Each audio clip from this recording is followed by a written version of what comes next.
ग्रंथ में वर्णन आता है कि ताज बेगम का स्वभाव था, वो भले ही मुस्लिम कुल में जन्मी लेकिन उनके मन में दया का भाव था। वो कभी भी अवसरों पर, इनके उत्सवों पर जो भी मांस आदि खाने का प्रकरण होता था वो नहीं खाती थी, बल्कि लड़ती थी अपने पिताजी से। पिताजी, एक जीव को मार करके हम कैसा उत्सव मना रहे हैं, हम कौन से भगवान को प्रसन्न कर रहे हैं। जो एक जीव की मृत्यु स्वीकार कर रहा है वो परमात्मा एक दिन हमारी मृत्यु भी स्वीकार कर लेगा। ऐसे परमात्मा को हम कैसे भजन कर सकते हैं। पिताजी इस बात से बहुत लड़ती थी अपने घर में, दया की भावना थी, इसलिए गोपीनाथ जी को भागे।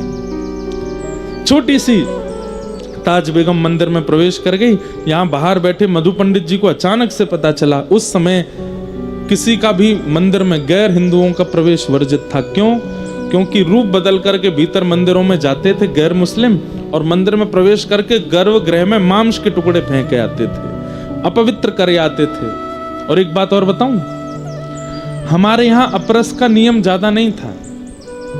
सबको मंदिर में जाने का अवसर मिलता था और सबको ठाकुर जी की कम से कम दहली तक प्रणाम करने का अवसर मिलता था। लोग ही कितने जाते थे, दिन भर में 40 लोग चले जाएं, 20 लोग चले जाएं, बहुत बड़ी बात।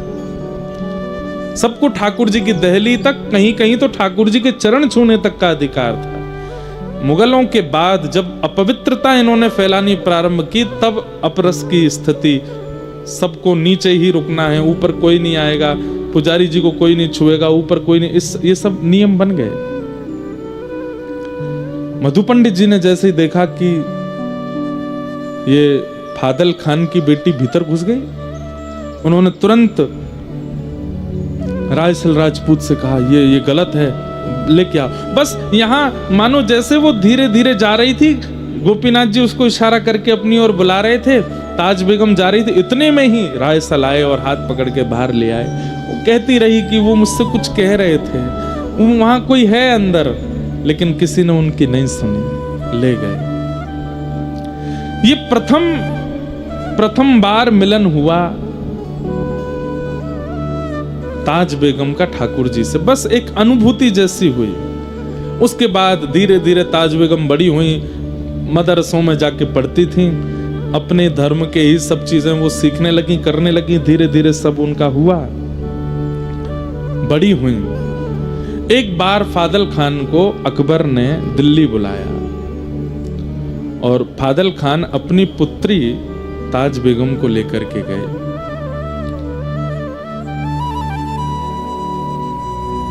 जैसे ही सभा में ताज बेगम पर अकबर की दृष्टि पड़ी, और वो जिस काम से बुलाया था वो काम वाम तो सब भूल गए। उसने फादल खान से कहा, हम तुम्हारे सब काम करवाएंगे, जो तुम कहोगे सब कर लेंगे, तुम्हारी जो जो हिसार में तुम चीजें चाहते हो, ये करवाना है वो करवाना है, और भी तुम्हारा सब हम करने को तैयार हैं, पर बदले में हमें कुछ चाहिए। बोले क्या?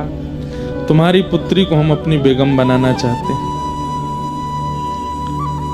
फादल खान सुन करके बहुत चक्का रह गया। बोले कि महाराज, आप मेरी पुत्री से विवाह करेंगे? बोले हाँ। उसके लिए तो मानो जैसे परमात्मा प्रकट होके बोल रहे हो कि अपनी पुत्री मुझे दे दो, अकबर कह रहा है। फादल खान बोले कि मौलवी से दिन निकलवाने की भी जरूरत नहीं महाराज, जिस दिन आप कहो तब ब्याह कर दूंगा। और बादशाह अकबर ने ताज बेगम के साथ विवाह किया।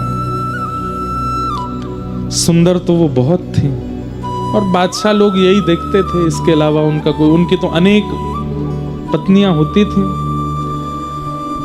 ताज बेगम के साथ विवाह कर लिया।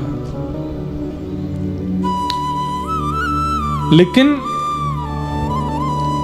अकबर के यहां 3 कृष्ण प्रेमी थे जिनका संग ताज बेगम को मिला। पहला जोधाबाई, जो कि अकबर की राजपूताना एक पुत्री हैं, जो कि श्री कृष्ण का भजन करती ही थी, जोधाबाई। दूसरी थी बीरबल की बेटी शोभावती, जो अकबर के महामंत्री बीरबल हैं, उनकी बेटी शोभावती ये गुसाई श्री विठलनाथ जी की शिष्या थी, जिन्होंने श्रीनाथ जी को प्रकट किया।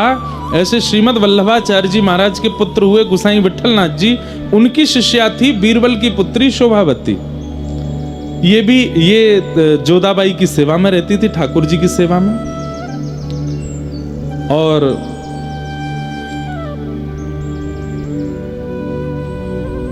तीसरी हुई वृंदावन दास जी, एक थे, उनकी बेटी लीलावती। ये 3 अकबर के महल में कृष्ण भक्ता थीं और ये पूरे महल के सब कार्यों से बस छुप छुपा करके एकांत में तीनों इकट्ठी होती थीं और यहां शोभावती गुसाई जी से जो कथा सुन के आती थी वो जोधाबाई को और लीलावती को बैठ करके सुनाती थी। एक दिन एक कोने में बैठ करके कथा चल रही थी और शोभावती कथा सुना रही थी वृंदावन उद्धव प्रसंग। श्री उद्धव जी वृंदावन गए हैं, व्रज गोपियों की सुध लेने के लिए वृंदावन गए हैं और बस वही प्रसंग कहते कहते नंद बाबा की स्थिति, यशोदा मैया की स्थिति, गोपियों की स्थिति, सखाओं की स्थिति, वृंदावन की स्थिति, यमुना जी की स्थिति कहते कहते श्री किशोरी जी की स्थिति जब कहने लगे, जोधाबाई और लीलावती तो मानो जैसे रो रो करके बेहाल हो रही थीं।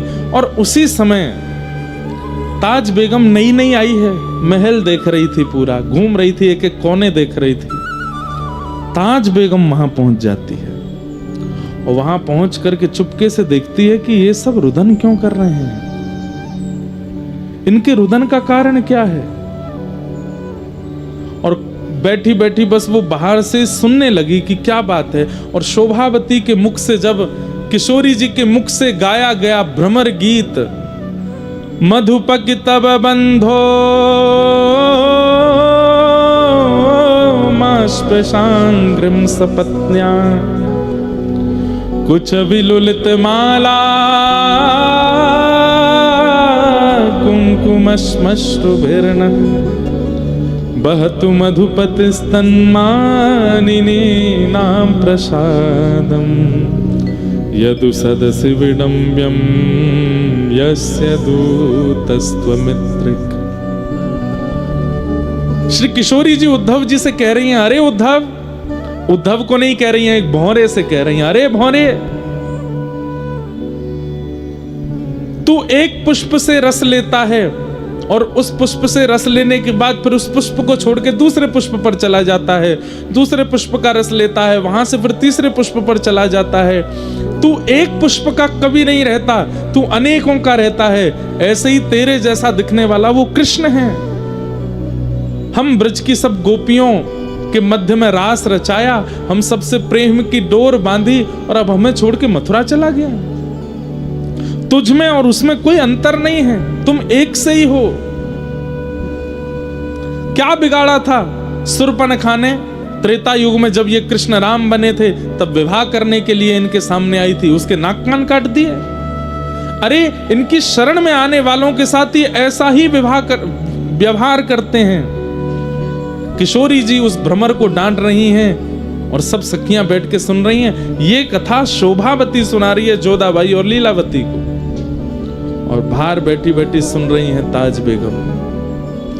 जैसे जैसे वो कृष्ण नाम बोलती हैं तैसे तैसे मानो ताज बेगम के पूरे शरीर में जैसे कोई स्फूर्ति जैसी आ जाती हो। अचानक से कृष्ण कृष्ण कृष्ण कहते जब किशोरी जी आर्तनाद करने लगी, रुदन करने लगी, और ये बात जब शोभावती सुना रही थी तो मानो जैसे बाहर बैठी हुई ताज बेगम का मन स्थिति ऐसी विचलित होने लगी। तभी वहां पास में रखे किसी वस्तु का स्पर्श हुआ, जोर की आवाज हुई, भीतर का जो ध्यान था वो टूट गया। उठ करके लीलावती बाहर गई तो देखा वहां पर मूर्छा अवस्था में पड़ी है ताज बेगम। तीनों उसको लेकर के भीतर आए। शोभावती बोली, ये स्थिति तो किसी अत्यंत प्रेमी की होती है। नेत्रों में आंसू हैं, मुख कंपायमान हो रहा है, शरीर पूरा ज्वर से चढ़ रहा है, ये स्थिति इसकी कैसे हो गई? हे जोधाबाई, मुझे लगता है कि ताज बेगम कहीं ना कहीं किसी ना किसी रूप में हमारी प्रियतम से जुड़ी हुई है, तभी ऐसी स्थिति इसकी बनी है। ये प्रेम पुलकित लक्षण सामान्य रूप से किसी के अंदर प्रकट नहीं होते जो इसके अंदर प्रकट हो रहे हैं। जल का छिड़काव किया। ताज बेगम जब होश में आई पूछा, तुम ऐसी क्यों हो गई थी?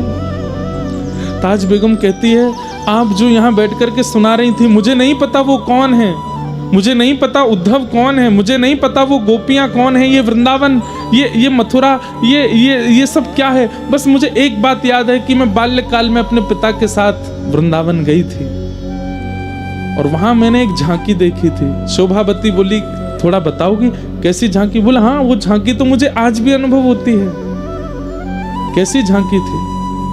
बोले, सिर पर मुकुट धारण था, कमल जैसे सुंदर नेत्र थे, मधुर मुस्कान थी, ऐसे भुजा में वंशी धारण की हुई थी, पीतांबरी पहनी हुई थी और पैर कुछ टेढ़े से धारण कर रखे थे, सीधे नहीं खड़े थे वो, और मुझे अपनी ओर इशारा कर रहे थे।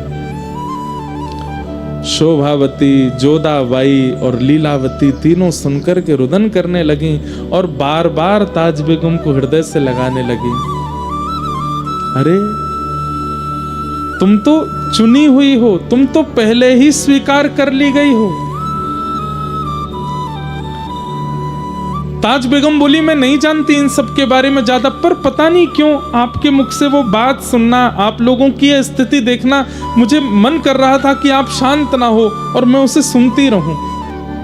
आप जब वर्णन कर रही थी, मेरे चित्त में अपने आप प्रकट हो रहा था कि कोई नदी बह रही है, सुंदर सुंदर वृक्ष वल्लरियां हैं, सुंदर पर्वत हैं, और वहां नील कांति का कोई व्यक्ति घूम रहा है, उसका मुख नहीं दिख रहा था।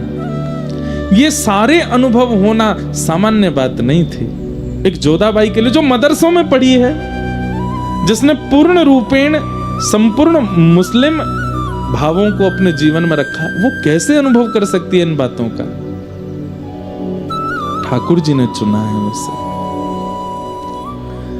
अब तो 3 से 4 हो गई और शोभावती, लीलावती, जोधाबाई जब जब कीर्तन भजन करती हैं, ताज बेगम बैठ करके सुनती और सुन के खूब रोती। लेकिन ताज बेगम अकबर को इतनी प्रिय थी, वो ज्यादा देर अपने से दूर उसको रहने नहीं देते थे, और ये घूम घूम करके आती और बस इनसे योजना बनवाती कि कैसे भी मुझे उनसे दूर लाओ। जोधाबाई के ठाकुर जी का उत्सव होता, ताज बेगम खूब उसमें आनंद करती। यही कथाओं की श्रृंखला चलती गई और चलते चलते कुछ समय वर्ष निकल गया। आज ताज बेगम शोभावती से कहती है, मुझे ऐसा क्यों लगता है कि मैं एक जगह रुक गई हूं, उससे आगे नहीं बढ़ पा रही हूं। मैं एक स्थान पर ही, एक भाव में ही हूं, उससे ऊपर मेरे भाव जा नहीं पा रहे हैं। आप नित्य कथा सुनाती हैं, पर मेरी स्थिति एक ही जगह, मानो जैसे मैं कहीं फंस गई हूं। उससे आगे बढ़ने का, इस पथ पर और आगे जाने का, जिस प्रियतम की आप चर्चा सुनाती हैं, उनसे और मिलने का और क्या उपाय हो सकता है? तब शोभावती कहती है, गुरु आश्रय, शरणागति, गुरु दीक्षा, ब्रह्म संबंध, यही हैं वो नियम जिनसे कोई गुरु तुम्हें स्वीकार, मतलब भगवत प्राप्त व्यक्ति तुम्हें स्वीकार करे तो तुम्हारी गति बढ़ने लगेगी। ताज बेगम बोली, मुझे गुरु कैसे मिलेंगे? बोले, मेरे गुरुदेव गुसाई श्री विठलनाथ जी हैं, तुम चाहो तो उनसे दीक्षा ले लो। बोले, कैसे लूंगी मैं?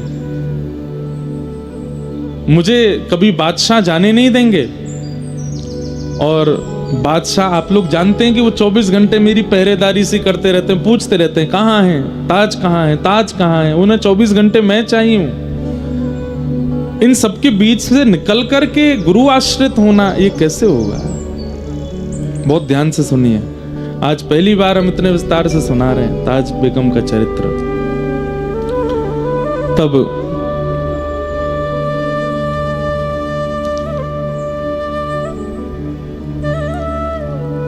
लीलावती, शोभावती ने कहा, पत्र लिखो और पत्र में गुरुदेव से ही पूछो कि इसका समाधान कैसे हो। तब ताज बेगम ने एक पत्र लिखा और पत्र लिख करके गुसाई श्री विठलनाथ जी को भेजा। उस पत्र में लिखा कि मैं ऐसे ऐसे, ताज बेगम मेरा नाम है, मैं अकबर की पत्नी हूँ, मेरे लिए बहुत दुष्कर है कृष्ण भक्ति करना, पर मैं फिर भी करती हूँ, मुझे क्या क्या अनुभव होते हैं वो सब लिखा। अंत में कहा, गुरुदेव मैं बस आपकी दीक्षा ग्रहण करना चाहती हूँ, उसके लिए मुझे मेरे पति को अपने वश में करना है, उनको वश में करने के लिए कोई टोना टोटका बताओ।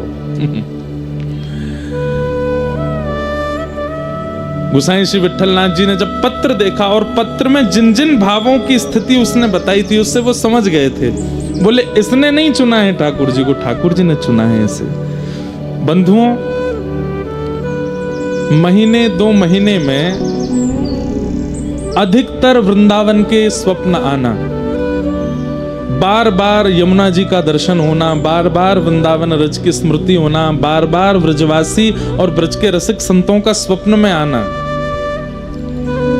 अनायास ही बिना किसी प्रयोजन किसी प्रयास के व्रज से कोई सामग्री घर आ जाना। और जब जब आप अपना फोन भी देखो या कुछ भी, मतलब ये कोई कोइंसिडेंस जैसा हो कि जब जब आप कुछ भी आधुनिक यंत्र भी खोलते हैं तो कोई व्रज की चर्चा या व्रज का भाव ही सुनाई देता है। और इसमें सबसे विशेष है कि स्वप्नावस्था, आपकी निद्रा अवस्था में व्रज बार बार आपके चित्त में आता है, तो कहीं ना कहीं गुरु या गोविंद के द्वारा आप स्वीकार किए जा चुके हो, ये उसका प्रमाण है।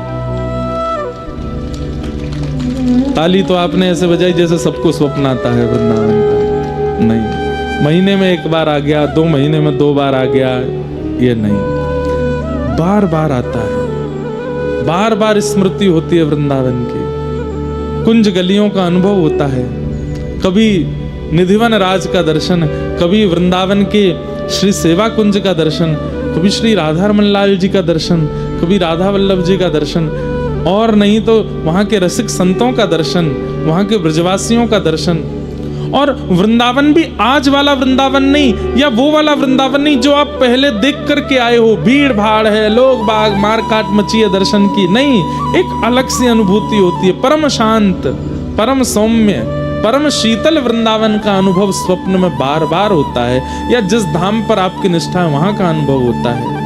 तो गुरु गोविंद के द्वारा आप स्वीकार किए जा चुके हो, बस बताइएगा नहीं किसी को, होने दीजिए, होने दीजिए उस अनुभूति को, बार बार होने दीजिए उस चिंतन को।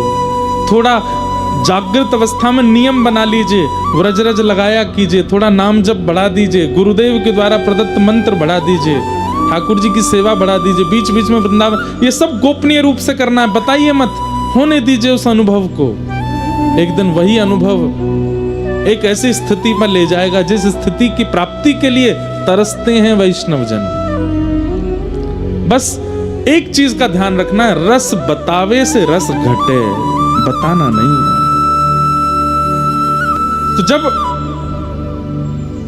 पत्र में लिख करके गोसाई जी से पूछा कि ये मेरी स्थिति है, अंत में लिखा कोई टोना टोटका बताइए जिससे मेरे पति मेरे वश में हो जाएं और ये मुझे आपके शरणागति लेने की आज्ञा दे दें।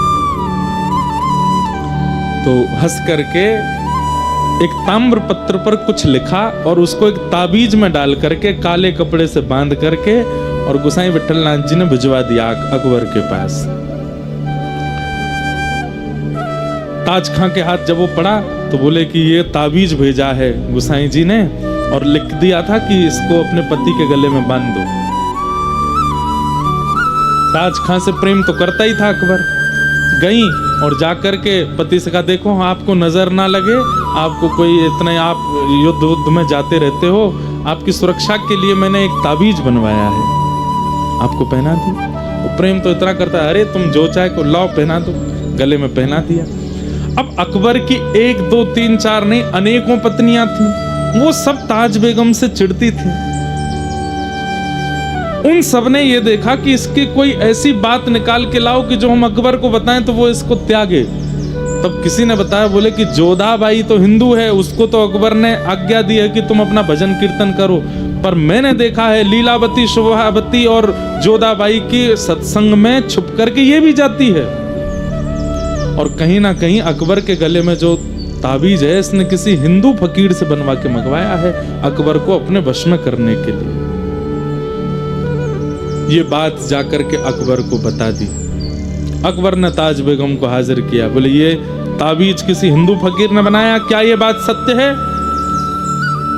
ताज बेगम बोली जी ये सत्य है। और क्या तुम जोधा बाई के सत्संग में और वो लीलावती शोभावती की कथा होती है, तुम उसमें जाती हो? हाँ मैं जाती हूं। बोले दंड तो तुमको दूंगा, लेकिन पहले मैं ताबीज खोल के इसके अंदर क्या लिखा है, क्या डाला है वो देखूंगा। और ताबीज खोल करके उसने अंदर से पत्र जब निकाला तो अंदर क्या लिखा था उसमें?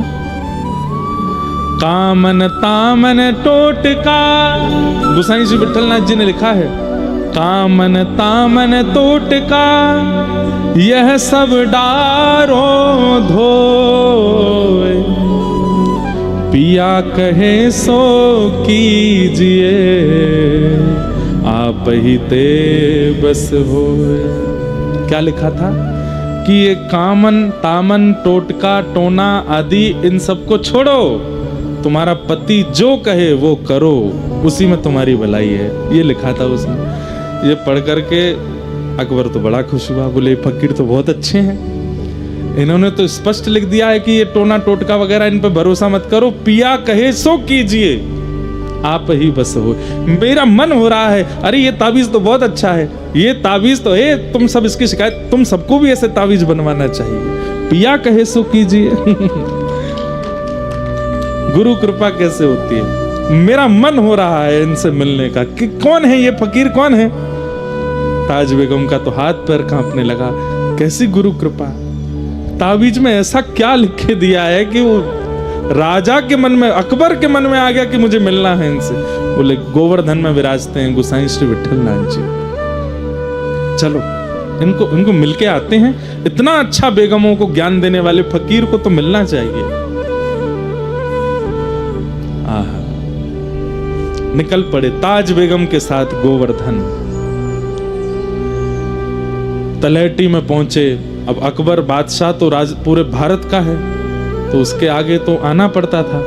गोसाई जी वैसे किसी बादशाह को देख के, हमारे ब्रज के संत ज्यादा उसको देते नहीं थे, लेकिन अकबर में थोड़ा, आप अकबर को देखें, इस पे संतों की बड़ी कृपा। स्वामी श्री हरदास जी का चित्र जो आज पूरे विश्व को मिला, ये अकबर ने बनवाया था।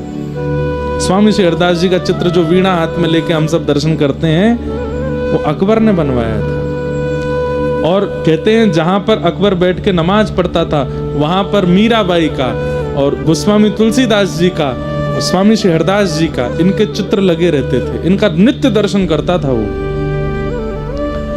गोसाई श्री विठलनाथ जी के पास गए, वहां जाके उनका दर्शन किया, सब बातचीत हुई। लेकिन गोसाई जी तो अंदर की बात जानते हैं कि ताज बेगम तो चरणाश्रित होने आई है। तब कहा कि आपकी बड़ी कृपा है, आपने मेरी पत्नी को, ये ज्ञान तो सबको मिलना चाहिए, आपने बहुत अच्छा लिखा, मेरा मन हो गया आपसे मिलने का। तब उन्होंने कहा आपको नहीं पता है पर मैं आपको बता देता हूं, आपकी जो गृहिणी है ताज, इसमें जन्म सिद्ध भक्ति के गुण हैं हमारे ठाकुर के प्रति। अकबर ताज की ओर देखे, ताज बेगम कुछ ना कहे, क्या ये सत्य है? बोले जी, लेकिन इस पर आप कुछ कर नहीं सकते। देखिए वो आपका कुछ बुरा नहीं चाहती हैं, और ये तो स्वतंत्रता है, वो किसी को भी भजे, वो मुसलमान है, लेकिन आप तो जानते हैं ये कायम खां परिवार से हैं, इनके पूर्वज तो हिंदू ही थे, इनके मन में थोड़ा कृष्ण भक्ति है, तो ये चरणाश्रित होना चाहती हैं, मुझे करने दीजिए। अकबर बोला मैं रात्रि भर सोचूंगा, लेकिन अकबर के ऊपर भी कैसी कृपा, रात भर सोच के उसने सुबह आज्ञा दे दी। बोले ठीक है, तुम इनसे गुरु दीक्षा ले लो। और आज वो नाच रही हैं, नृत्य कर रही हैं गोवर्धन की तलहटी में। ताज बेगम के जीवन में एक चीज का आपको अनुभव होगा कि इनको ठाकुर जी ने बहुत वियोग नहीं दिया, वियोग दिया है, अंतिम समय में आएगा वो चरित्र भी, पर प्रारंभिक समय में इनको बड़ी अनुकूलताएं मिली, बहुत जल्दी जल्दी भक्ति का मार्ग प्रशस्त होता चला गया। और गोसाई श्री विठलनाथ जी से इन्होंने चरण शरणागति प्राप्त की। प्राप्त करने के बाद गोसाई जी ने इनको मंत्र आदि दे दिए और कहा अब सेवा वेवा तो तुम्हारे यहाँ होगी नहीं, बस तुम ये मंत्र जप लिया करना, जाओ। और ताज बेगम वापस दिल्ली आ गई। यहाँ पर जोधाबाई ने और आदि वो जो दो सखियां और थीं, शोभावती और लीलावती, उन्होंने उत्सव मनाया ताज बेगम के इस मंगलमय दिवस का। आज गुरु दीक्षा हुई है। ताज बेगम अब लिखने लगी हैं। गुरु कृपा होते ही लिखना प्रारंभ हो गया। और ताज बेगम सबसे पहला क्या लिखती है? छैल जो छबीला सब रंग में रंगीला बड़ा,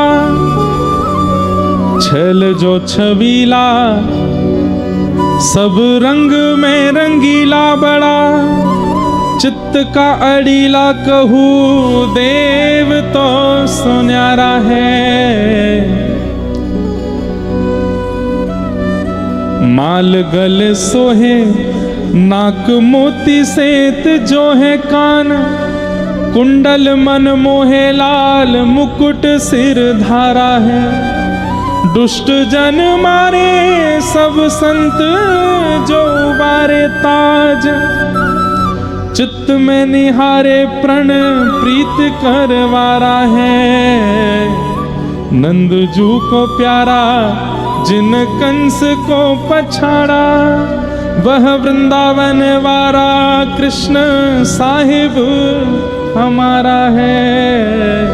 वह वृंदावन वारा कृष्ण साहिब हमारा है।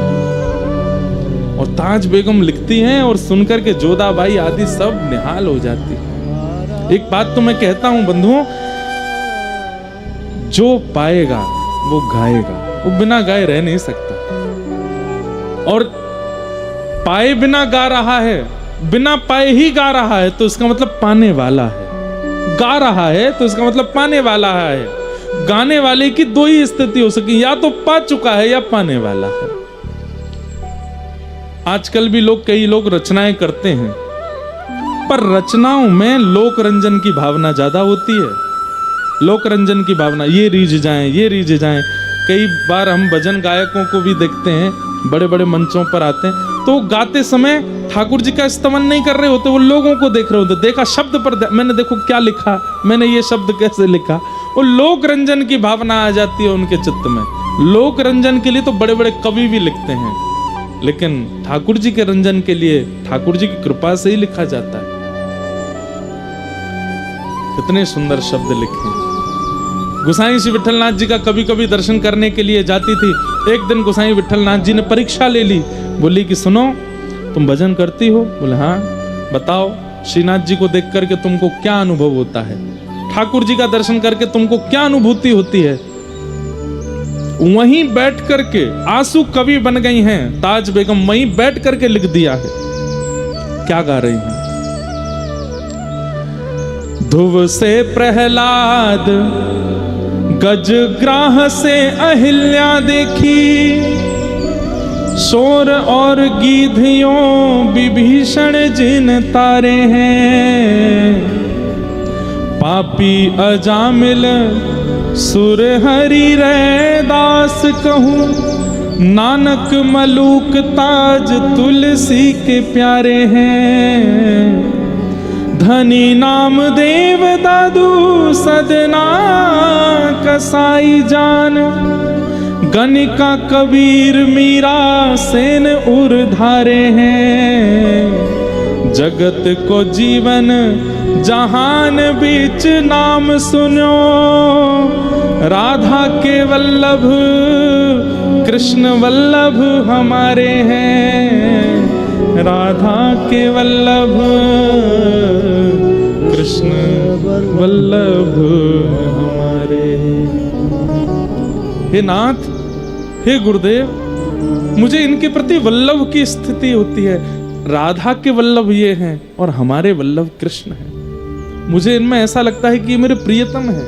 अच्छा, एक बात और स्पष्ट कर दूं, गोसाई विठलनाथ जी मंदिर में नहीं ले जाते ताज बेगम को, बाहर मिलते हैं मंदिर से। और ताज बेगम भी साज बाज के साथ आती है।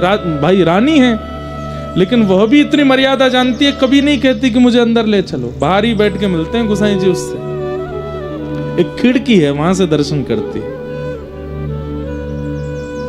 आज गुरुदेव से कहती है अब मैं रह नहीं पा रही हूं दिल्ली में, मैं क्या करूं, बार बार मेरे प्राण निकलने को होते हैं, मुझे वृंदावन चाहिए, मुझे व्रज चाहिए, मैं यहां से दूर नहीं रह पाऊंगी। गोसाई जी ने कुछ नियम बताए, बोले इनका पालन किया करो। अब यहां अकबर को भी अनुभूति हो रही है कि धीरे धीरे धीरे धीरे ताज बेगम जो है ये हमारे वश में नहीं है। इसकी स्थिति अब ऐसी होती जा रही है कि वो दिखने लगी है। 4-5 मौलवियों ने आकर के अकबर से कह दिया, अकबर हमने महल में सुना है कि एक हिंदुवानी आपकी मुगलानी जो है वो हिंदुवानियों का प्रचार करती है, वहां हमने सुना है विठलनाथ जी से दीक्षा लेके आई है, ऐसा ऐसा कुछ। तो अकबर कहते नहीं नहीं ऐसा कुछ नहीं। बोले अगर ऐसा है तो ये आपकी राजगद्दी के लिए बहुत घातक है। अगर ये बात पूरे भारत के मुसलमानों को पता चलेगी तो आपके प्रति श्रद्धा खत्म हो जाएगी। अकबर को लगने लगा कि जोधाबाई तक तो ठीक है, लेकिन ताज बेगम की खबर अगर बाहर फैल गई कि वो कृष्ण भजन करती है, कथा सुनती है, तो मेरे प्रति अश्रद्धा हो जाएगी। तो एक दिन ताज बेगम से बोलते हैं, देखो तुम बार बार वृंदावन मत जाया करो। ताज बेगम बोली, देखिए मैं वृंदावन के बिना रह नहीं सकती, अब मैं वृंदावन के बिना रह नहीं सकती, अब मुझे जाना है और मैं आपसे प्रार्थना कर रही हूं, मुझे रोकिए मत, नहीं तो मेरा देह रह जाएगा, प्राण निकल जाएंगे। मैं बस आपसे एक ही चीज मांगी, हर महीने मुझे वृंदावन जाने दिया कीजिए, मैं वृंदावन के बिना अब रह नहीं सकती।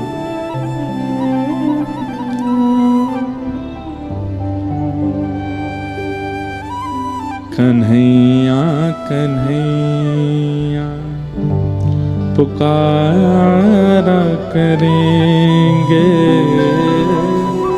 लताओं में ब्रज की गुजारा करेंगे।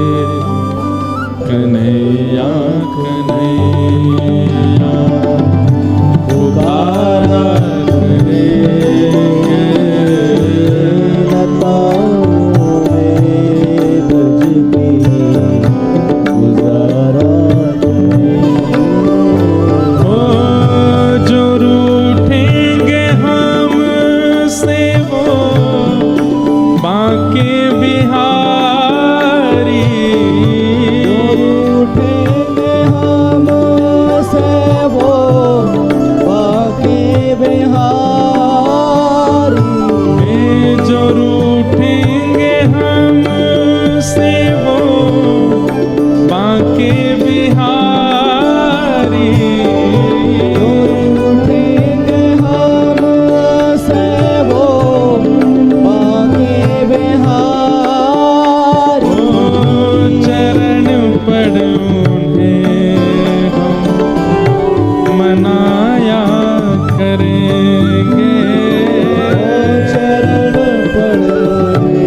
वृंदावन वृंदावन वृंदावन रहो रे,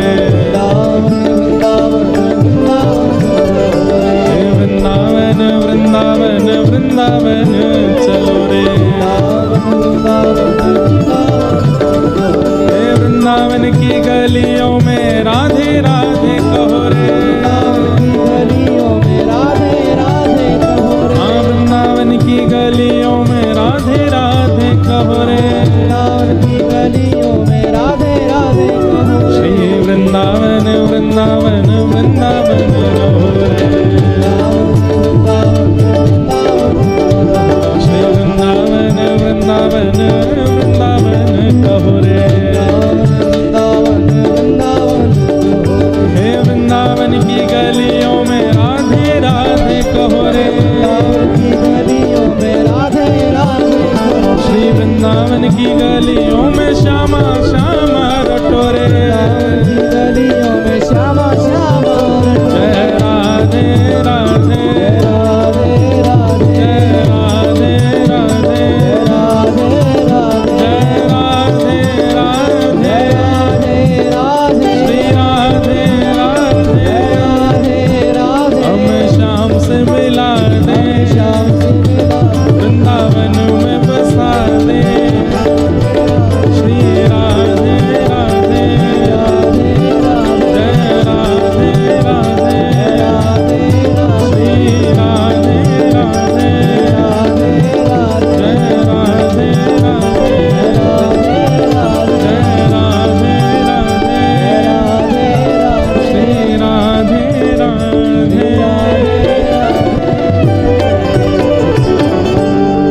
उन्हें प्रेम डोरी से हम बांध लेंगे, उन्हें प्रेम डोरी से हम बांध लेंगे, ओ फिर वो कहाँ भाग जाया करेंगे, फिर वो कहाँ भाग जाया करेंगे, कन्हैया कन्हैया पुकारा करेंगे, लताओं में ब्रज की गुजारा करेंगे, कन्हैया कन्हैया बैठ जाओ, पुकारा करेंगे,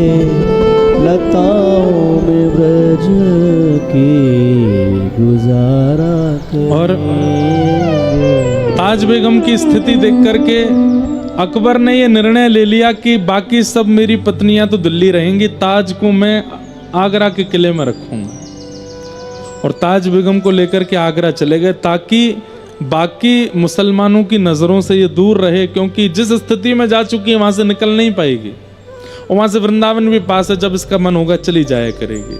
कुछ दिन अकबर पास रहे, फिर अकबर बोले अब देवी मुझे काम है, मैं जा रहा हूँ वापस दिल्ली, तुम यहीं रहो, ये पूरा महल तुम्हारा, जब मन किया करे वृंदावन चली जाया करो। ऐसे अनुकूल पति मिलना भी बहुत मुश्किल है, और वो भी अकबर जैसा पति ऐसा मिल गया। ये भी विठलनाथ जी ने कुछ जादू किया होगा जरूरी अकबर पे, तो वो ऐसा हो गया। और ताज बेगम अब वृंदावन जाती है, लेकिन मंदिरों में प्रवेश नहीं है, बाहर से ही प्रणाम कर लेती है। कभी इस मंदिर का, अब पहले बड़ा दलबल चलता था, धीरे धीरे उस दलबल को कम कर दिया, कुछ कम कर दिए, सैनिक कम कर दी, कुछ पालकियां कम कर दी, हाथी घोड़े कम कर दिए। पूरे वृंदावन में रसिकों को बड़ा कष्ट होता था ताज के आने से। धीरे धीरे ताज बेगम गुप्त चुप्त बस मुंह बदल बदल करके जाती है और ठाकुर जी का अनुभव करती है। वृंदावन में बस घूमती हैं, दर्शन करने का अधिकार तो है नहीं उनके पास। उस समय गोविंद देव जी प्रकट हुए थे, श्रीनाथ जी प्रकट हो चुके थे, मदन मोहन जी प्रकट हो गए थे, गोपीनाथ जी प्रकट हो गए थे, राधा रमण जी प्रकट हो गए थे। राधा वल्लभ जी और बिहारी जी के प्रकट की समय की बात है, संभवतः सप्तनिधि प्रकट हो ही गए होंगे। गोविंद देव जी ये नित्य जाती थी। गोविंद देव जी का मंदिर कहाँ है वृंदावन में? रंग जी मंदिर के सामने। लाल पत्थर का मंदिर है, खूब विशाल मंदिर था। वहां की गोविंद देव जी की बड़ी मधुर मधुर कथाएं। हमारे वृंदावन के सप्तनिधियों के प्रथम ठाकुर हैं गोविंद देव जी।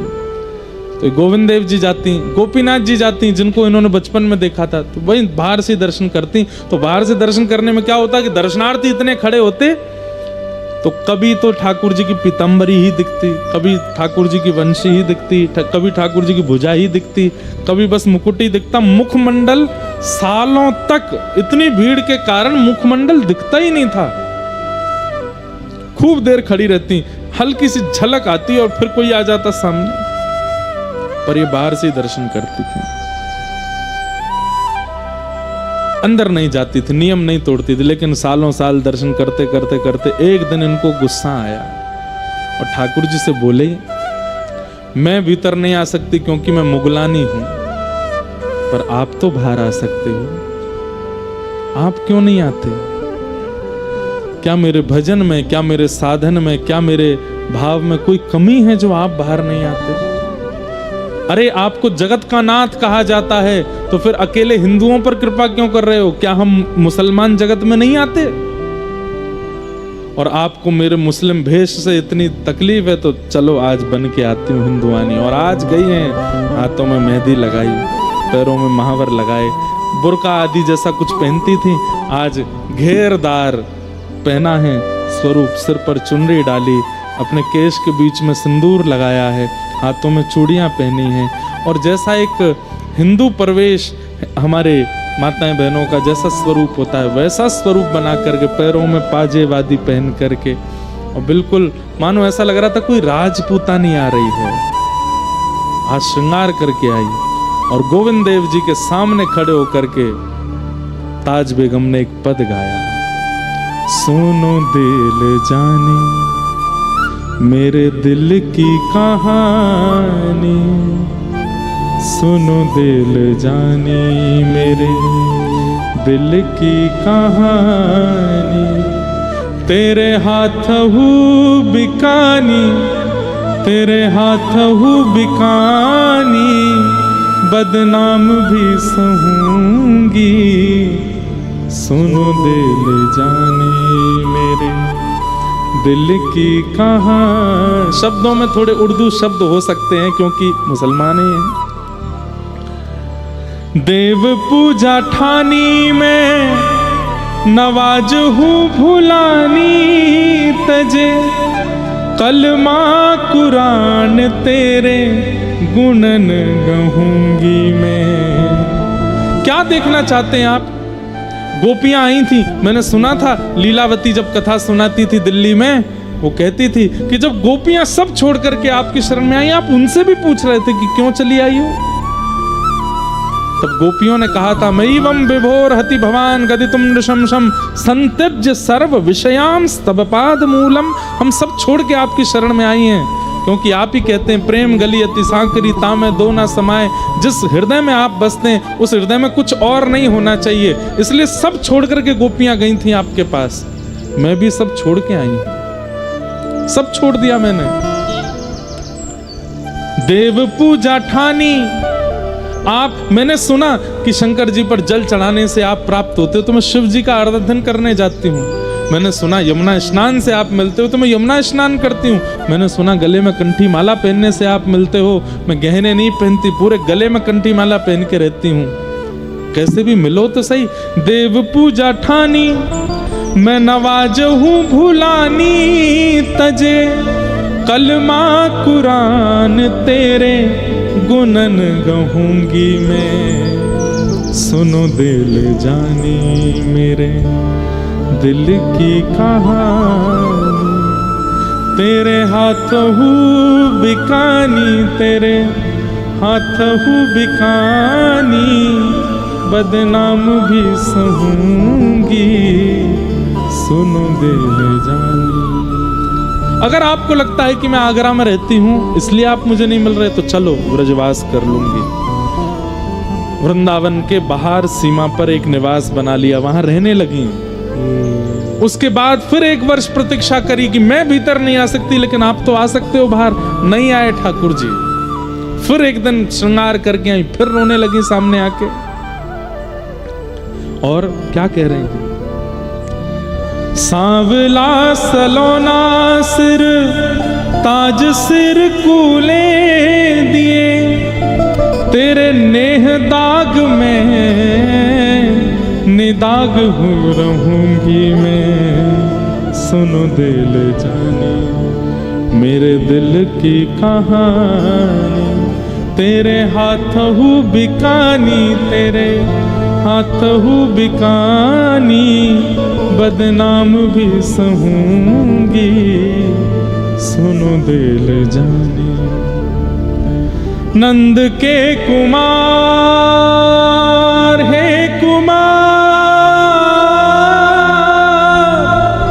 हे कुमार,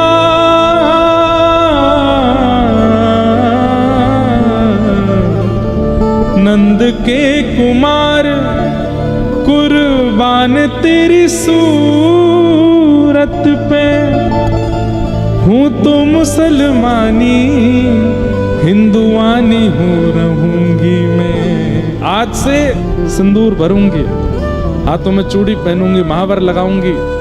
जैसे आपको हिंदू प्रिय है तो मैं हिंदू बन के रहूंगी। सुनो दिल जानी मेरे दिल की कहानी, तेरे हाथ हूँ बिकानी, तेरे हाथ हूँ बिकानी, बदनाम भी सहूंगी। सुनो दिल जानी।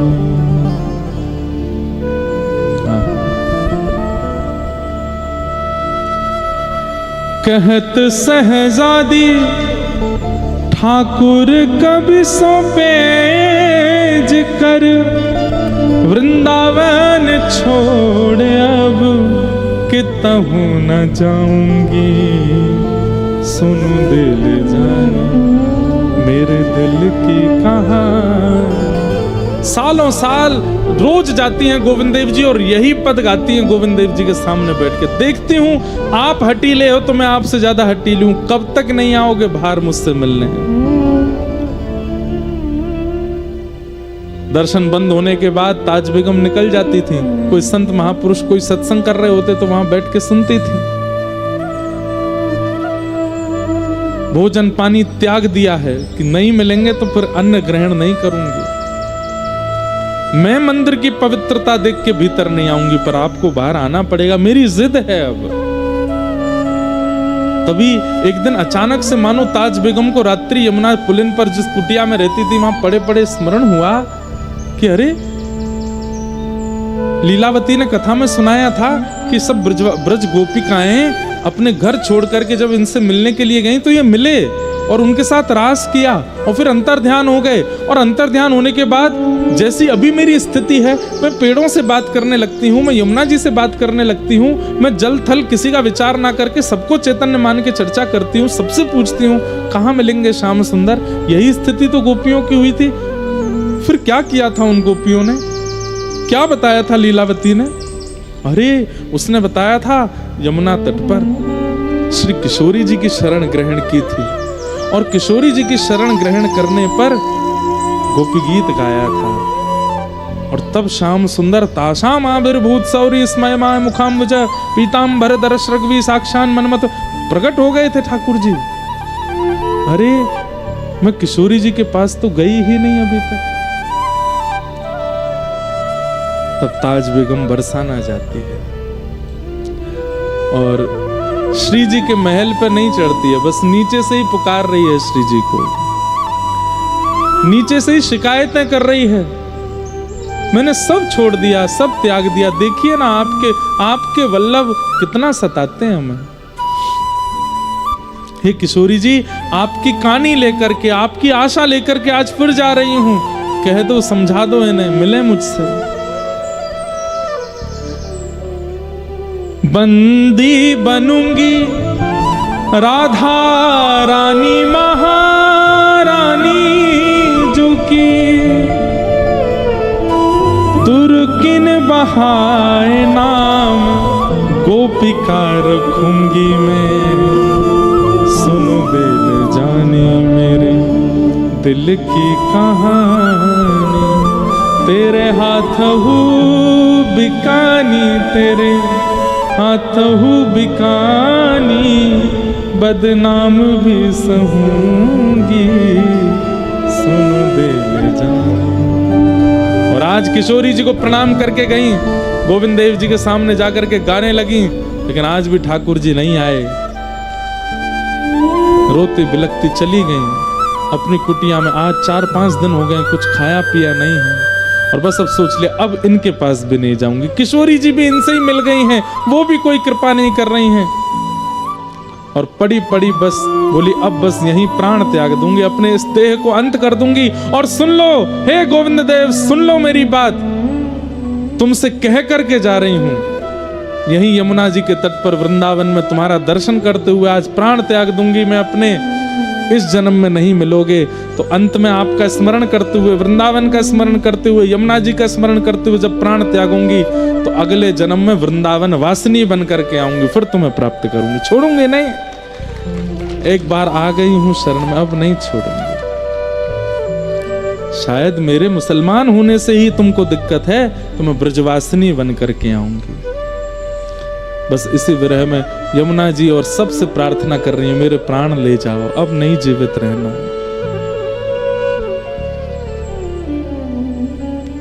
तभी गोविंद देव जी अपने भोग प्रसाद का थाल एक अपनी पीताम्बरी में बांध करके अपने कंधा पर धार, ये बड़ा थाल है, धर के निकल पड़े मंदिर से।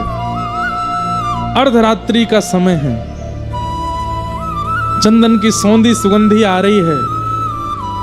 ताज बेगम के नेत्र खुल नहीं रहे हैं, भूखी प्यासी है कितने दिनों से। अरे बड़े बड़े उसमें रही है, राजशाही तरीकों से रही है, भूखा रहने का अधिकार उसको अभ्यास नहीं है। प्यास के कारण जीव सूख गई है, कंठ सूख गया है, प्राण निकलने की स्थिति में है। और उसी समय देखती है कि किसी ने दरवाजे पर दस्तक दी है। चंदन की सुगंधी से पूरी कुटिया महक उठी है, और तभी द्वार खुलता है। वरहा पीडम नटवर वपुः कर्णयो कर्णकारं बिभ्रतवास कनक कपिसं वैजयन्तीं च मालां वंशी विभूषित करा नवनीर दाभात पीतांबरा अरुण बिंब फलाधरोष्ठात। कमल नयन श्याम सुंदर की ऐसी मधुर झांकी, अपने कंधे पर थाल लिए, दूसरा हाथ अपने कमर पर रखे और थाड़े हैं। अरे ताज, तो को भूख ना लगे? देख करके तो ताज बेगम बस अपने होश खो बैठी है। श्याम सुंदर, गोविंद देव, मेरे मदन मोहन, मेरे साहिब आप हैं क्या? हाँ, मैं ही आया हूं। मूर्छित हो गई, वहीं मूर्छित हो गई। ठाकुर जी अपना थाल रखे, ताज बेगम के सिर पर अपना हाथ फेरने लगे, उसके अश्रु पोंछे, और बस ये क्षणिक सी कृपा करके ठाकुर जी वहां से अंतर ध्यान हो गए। कोई कहता है ठाकुर जी घर आएंगे तो हम ऐसा करेंगे, ठाकुर जी घर आएंगे तो हम अंगना सजाएंगे, दीप जलाएंगे। अरे ठाकुर जी घर आएंगे, बेहोश हो जाओगे आप, उनकी रूप झांकी सह नहीं कर पाओगे। और एक बात बोलूं, ठाकुर जी घर आए और आप कुछ कर पाए तो समझो ठाकुर जी ने कोई और आया है। ठाकुर जी घर आए तो कुछ नहीं होगा, कुछ कर ही नहीं पाओगे, बैठे रह जाओगे, स्तब्ध मूर्तिमंत हो जाओगे, आपकी इंद्रियां शिथिल हो जाएंगी। ठाकुर जी चले गए, अपनी पीतांबरी और पीतांबरी में बंधे थाल को छोड़ गए। थोड़ी देर बाद जब होश आया, रोने लगे, निकल करके बाहर पूरे वृंदावन की परिक्रमा रोते हुए लगाया। कहां चले गए श्याम सुंदर, कहां चले गए आप? नहीं मिले। देखा सुबह का सूर्योदय हो रहा है, कुटिया पर आ गई है, पूरे वृंदावन को देख लिया, लेकिन ठाकुर जी नहीं मिले। तब अपनी कुटिया के बाहर उस रज को बार बार अपने अंग से लगाती, यहीं तो खड़े थे, ऐसे ही तो ठाड़े थे, और उस थाल को अपने कंधे पर उठाती है, ठाकुर जी की तरह ठाड़ी हो जाती है, ऐसे ही तो ठाड़े थे, वह आकृति बनाने लगती है। पीतांबरी को हृदय से लगा लेती है, बार बार उसको कभी मुख से लगाती है, हृदय से लगाती, हृदय से लगाती है। थाल में रखे प्रसाद को खूब प्रेम से पाती है, यमुना जल पान करती है, और वहीं से किशोरी जी को प्रणाम करती है। आज तक बरसाने नहीं गई थी तो नहीं आए, हे श्यामाजू कल आपकी शरण में आई तो देखो नंद नंदन थाल लेकर के आए, मुझे पवाने के लिए आए। बस अब कुछ नहीं चाहिए, बस ये दर्शन अवलोकन हो गया और कुछ नहीं चाहिए। बस अब एक ही आश है, मुझे ले जाइए, मैं अब नहीं रह सकती इस संसार में। यमुना जल से थाल को पहुंच करके किसी के हाथ मंदिर भिजवा दिया। मंदिर के पुजारी ढूंढ ही रहे थे थाल कहां चला गया। जब थाल आया और पीतांबरी रखी देखी तो बोले कहां से लाए हो? बोले ताज बेगम के यहां से। पुजारी जी ने आके ताज बेगम से पूछा थाल तुम्हारे पास कैसे आया? बोले कि क्या मेरी सामर्थ्य है लाने की? नहीं तो कैसे आया होगा समझ जाइए। आप सुबह गए थे तो क्या मंदिर ताला खुला हुआ था? बोले नहीं तो सोच जाइए कैसे आया था। पुजारी जी को ये बात समझ आ गई और उन्होंने जाकर के पूरे वृंदावन में ये बात फैला दी कि श्री ठाकुर जी ताज बेगम के यहां जाते हैं। अब तो यश होने लगा ताज बेगम का, घबरा गई इससे, ये नहीं चाहिए था मुझे। अब तो जहां से निकलती हैं लोग प्रणाम करते हैं, दंडवत करते हैं। अब तो मंदिर के द्वार खोल दिए, बोले भीतर आ जाओ दर्शन कर लो। ताज बेगम कहती नहीं, ये सब नहीं चाहिए था। आधी रात में ही वृंदावन छोड़ करके महावन चली गई, गोकुल के पास। भ्रातः तिष्ठ टले टले विटपिनाम ग्रामेषु भिक्षामटः स्वच्छंदम पिबयामुनम जलमलम चीराणि कंथाम कुरु सम्मानम कलयाति घोर गरलम। भक्ति में सबसे बड़ा विष क्या है? बहुत सम्मान मिलना। मिलना दोष नहीं है, उस सम्मान को ग्रहण करना ये बहुत बड़ा विष है। भक्ति घटेगी। हमसे पूछिए कितना अपने आप को बचाना पड़ता है, इतना सम्मान देते हैं, इतना सब कुछ मिलता है, नहीं स्वीकार करना, मतलब उनको तो दिखाना पड़ता है कि सब स्वीकार है, पर मन से उसका त्याग करना पड़ता है, नहीं तो भक्ति में शून्यता आ जाएगी। आधी रात निकल पड़ी और महावन चली गई ताज बेगम, और वहां जाकर के बस कृष्ण गोविंद का नाम गुणगान करती। अब एक बहुत सुंदर पद है, मुझे याद नहीं है, लेकिन उसकी अंतिम पंक्ति याद है। अब ताज बेगम बहुत सुंदर सुंदर पद रचना करने लगी है, अब हिंदी भाषा में करने लगी है, हिंदी से भी ब्रज भाषा में करने लगी, अब उर्दू शब्दों का प्रयोग नहीं करती है। तब होली का समय आया और वहीं महावन में एकांत में अपनी कुटिया में बैठी बैठी ताज बेगम मानसी चिंतन करती है ठाकुर जी का। और तब धमार का पद उन्होंने गाया, जो आज भी श्रीनाथ जी में धमार जब होली के पद आते हैं तो वो पद गाया जाता है। बहुरी ढप बाज रहे, इस प्रकार से वो पद है ताज बेगम का।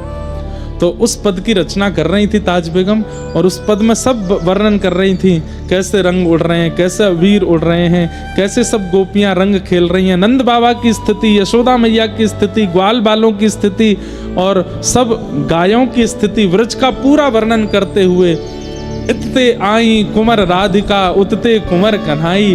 और जैसे कुंवर कन्हाई का वर्णन किया, ठाकुर जी की झांकी देखी, अचानक से वो बस देखती जा रही हैं, लिखती जा रही हैं। अचानक से ठाकुर जी फेंट में गुलाल भर के लाए थे, और अचानक से रंग रंगित ठाकुर जी फेंट के गुलाल को अपने कंधा पे धारण करके, और वही मुद्रा जो पहली बार ताज बेगम ने देखी थी, हाथ में थाल है और एक हाथ कमर पर है, मंद मुस्का के पूछ रहे हैं तो भूख ना लगी।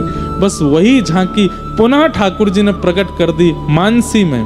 और यहाँ पद लिख रही हैं, वो पद लिखते लिखते अचानक रुक गई। अब इस रूप का कैसे वर्णन करूं? ठाकुर जी मंद मंद देख रहे हैं, तभी ताज बेगम को दिखाई देता है कि उस होली में ताज भी खड़ी है, और ताज का हाथ जाकर के ठाकुर जी ने पकड़ा, ला करके होली के भीतर जैसे ही प्रविष्ट कराया है, ताज बेगम के प्राण वहीं छूट गए।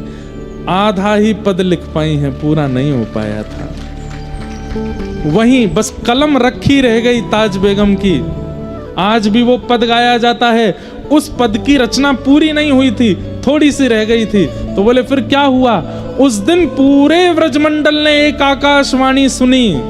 ताज बेगम के प्राण निकलते ही अंतिम पंक्ति जो थी वो ठाकुर जी ने लिखी, निर्तत आवत ताज के प्रभु गावत गीत धमार। और ये आकाशवाणी में सबने सुना। जो ताज बेगम की स्थिति को जानते थे, ताज बेगम की कुटिया के आसपास ही रहते थे, उन्होंने जब ये आकाशवाणी सुनी, इतने मधुर स्वर में कोई बोले हैं, निर्तत आवत ताज के प्रभु गावत गीत धमार। जैसे ही भीतर प्रवेश करके देखा किसी सज्जन ने, तो देखा ताज बेगम मूर्छा अवस्था में पड़ी हैं। नब्ज देखी, श्वास देखी तो प्राण जा चुके हैं। हाथ में कलम थी और एक पद रचना हो रही थी। पद की ओर देखा तो उसमें पूरा पद था और अंतिम पंक्ति लिख रही थी निर्तत आवत, बस इसके आगे नहीं लिख पाई थी।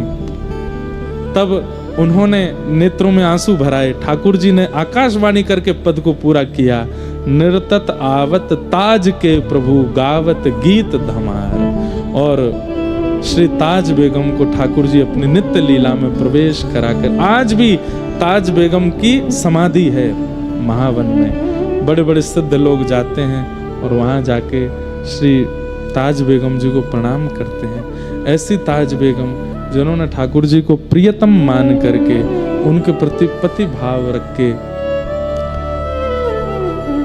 इतने विपरीत परिस्थिति परिवार में जन्म लेकर के भी लेकिन विश्वास अटल करके ठाकुर जी को सीख। मैं फिर कहूंगा, आप अपने व्यवहार स्वभाव का निर्माण अच्छा कर लीजिए। आप ठाकुर जी को नहीं स्वीकार करो, ठाकुर जी आपको स्वीकार करेंगे। आप तो केवल अपने स्वभाव का निर्माण, विचारों का निर्माण, व्यवहार का निर्माण अच्छा करो, ठाकुर जी आपको स्वीकार करेंगे। ये बात निश्चित है। ताज बेगम मुसलमान परिवार में जन्मी, अकबर की पत्नी बनी, इतनी विपरीतताएं होते हुए भी ठाकुर जी ने उनको स्वीकार किया। साधन नहीं था उनके पास, नाम जप नहीं था उनके पास, केवल व्यवहार था, विचार था, स्वभाव था, जिससे गुरु भी मिले और गोविंद भी मिले, दोनों की प्राप्ति हुई। ऐसी ताज बेगम के मंगल भाव को हम प्रणाम करते हैं, बार बार वंदन करते हैं। लेकिन एक मूल बात, जिनकी कृपा से ताज बेगम को ठाकुर जी की प्राप्ति हुई, कौन है? श्री किशोरी जी, हमारी श्री राधा रानी। उनकी कृपा के बगैर तो ठाकुर जी प्राप्त होंगे ही नहीं। उन्हीं की कृपा से, उन्हीं के भाव से शाम। तो अब ये बात है कि वृंदावन रसिकों को श्री जी को मनाना चाहिए, उनकी अनुकूलता धारण करो और श्री जी प्रसन्न हो जाएं, तो श्री जी प्रसन्न होकर के ठाकुर जी की प्राप्ति करा देते हैं।